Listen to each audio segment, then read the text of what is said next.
Marché automobile, les 5 voies pour le rebond. Voici le titre de notre dernière étude de l'Observatoire CTLM de l'automobile que nous venons de publier. C'est une étude réalisée dans 13 pays. Nous avons interrogé plus de 15 000 personnes avec notre partenaire Harris Interactive et nous avons cherché à identifier les leviers à activer pour faire repartir les marchés de l'avant. C'est particulièrement vrai en Europe, les volumes restent faibles, loin des niveaux d'avant-crise sanitaire. Je vous propose de découvrir tout de suite les principaux résultats de cette étude.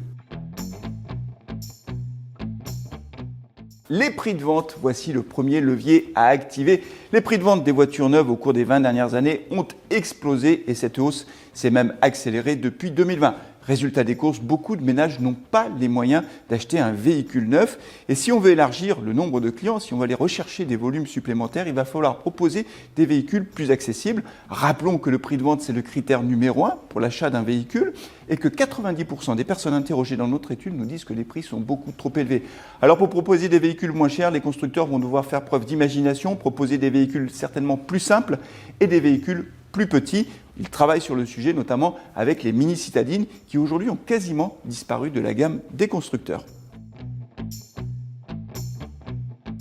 Le deuxième levier à activer concerne les politiques publiques qui sont extraordinairement importantes pour l'industrie automobile.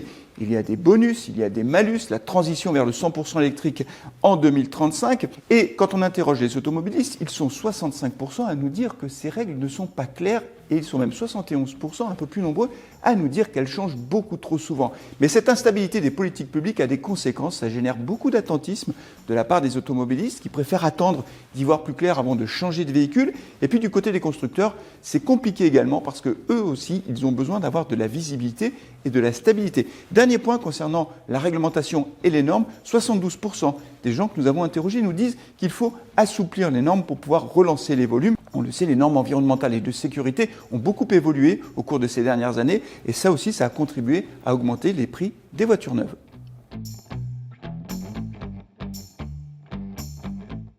Le troisième levier concerne la dimension émotionnelle. Et oui, parce que le rapport à la voiture n'est pas toujours rationnel. Plus des 2/3 des personnes que nous avons interrogées nous disent être très attachées au véhicule qu'ils possèdent.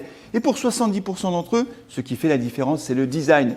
Là encore, la balle est dans le camp des constructeurs, ou plutôt devrais-je dire dans le camp des designers qui doivent proposer des modèles capables de séduire un large public. Cela passe par un plan produit dynamique. Plus de 40% des personnes interrogées nous disent être très attentives aux modèles qui sortent, c'est-à-dire au plan produit des constructeurs.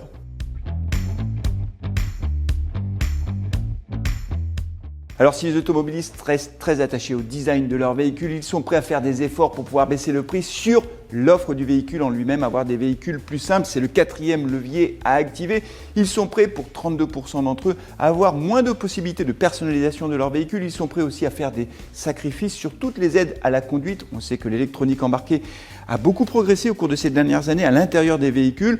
D'ailleurs, ce sont des outils qui ne sont pas toujours utilisés par les automobilistes. Et 50% des personnes que nous avons interrogées sont même prêts à avoir des véhicules moins puissants et plus petits pour bénéficier de prix plus attractifs. Au final, l'offre doit être plus simple, plus lisible, avec peut-être moins d'options, mais des véhicules plus accessibles pour les automobilistes.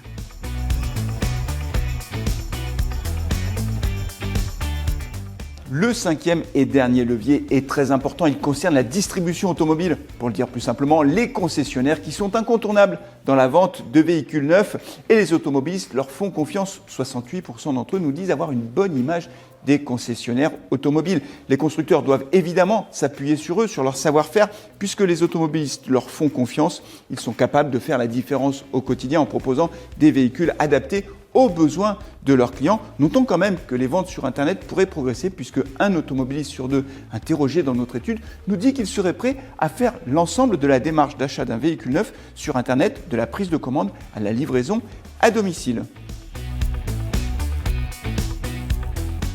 Vous l'avez compris, il n'y a pas de fatalité. Les marchés automobiles en Europe peuvent repartir de l'avant. Les leviers existent.